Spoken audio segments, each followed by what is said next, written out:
Bonjour à toutes et à tous, bienvenue. Aujourd'hui, on va se poser une question qui a l'air toute bête, mais qui cache un des plus grands secrets de la vie.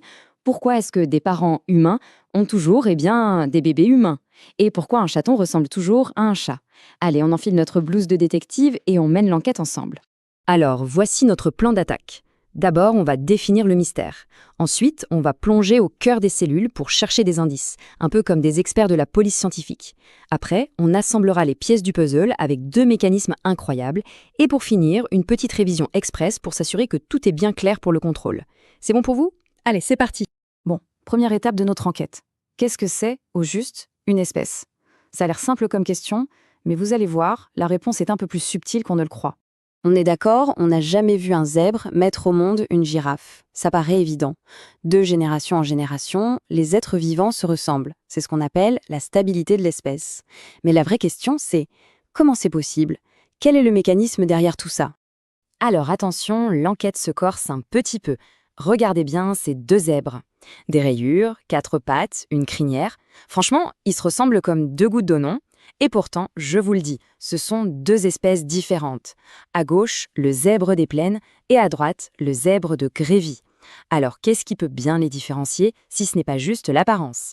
Pour trouver un indice, on va regarder ce qui se passe quand on essaie de faire un mélange, par exemple entre un lion et une tigresse. Eh bien, on obtient cet animal assez impressionnant, le ligre. Donc, la reproduction entre eux est possible. Mais alors, pourquoi on continue de dire que le lion et le tigre sont deux espèces différentes? Il doit y avoir un piège.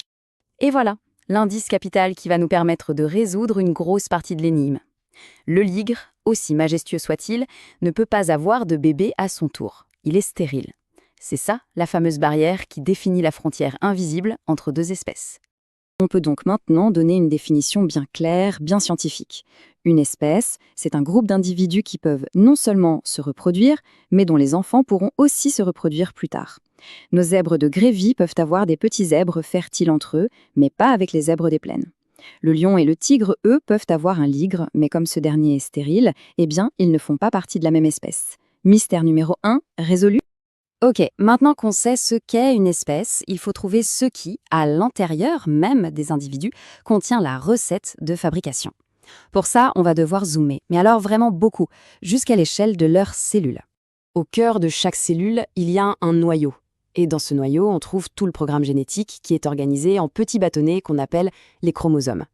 Si on prend ces chromosomes en photo et qu'on les classe bien proprement, par paire et par taille, on obtient ce qu'on appelle un karyotype. C'est vraiment ça, la carte d'identité génétique d'un individu et de son espèce.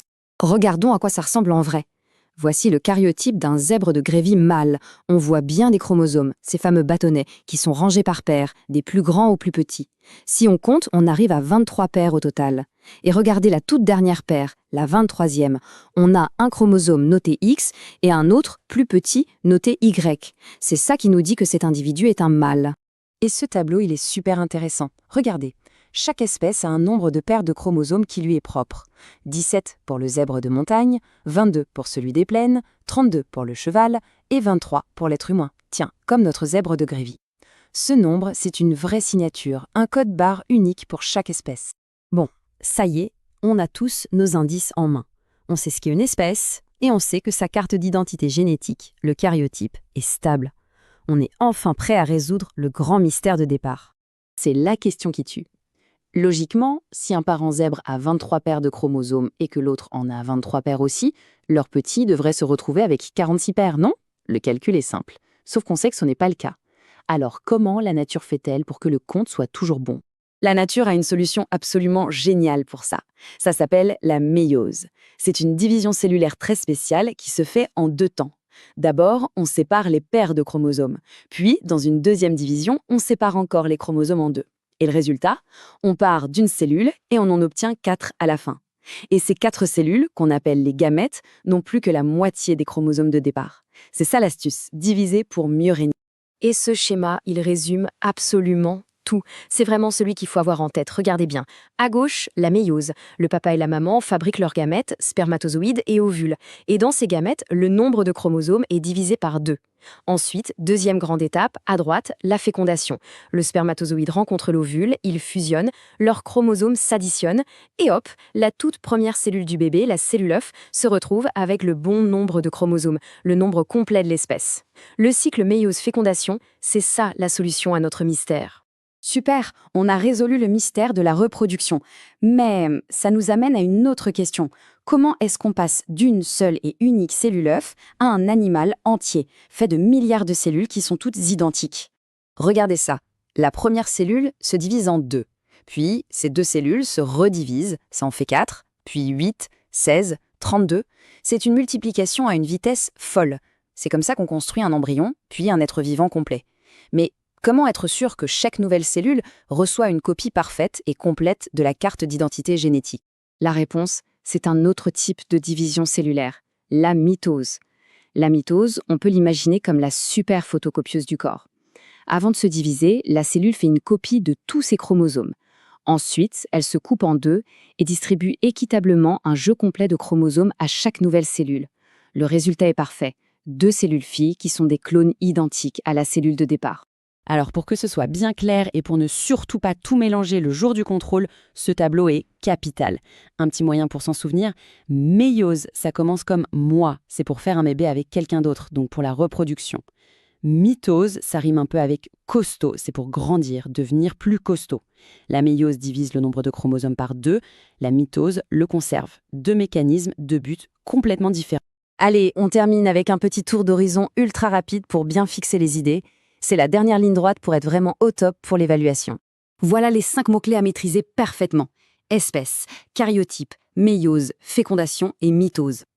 Si on connaît la définition de ces 5 mots, on a déjà compris 90% du chapitre. C'est promis. Et je sais, je me répète un peu, mais c'est pour la bonne cause. Ce schéma, c'est votre meilleur ami pour les révisions. Il a tout.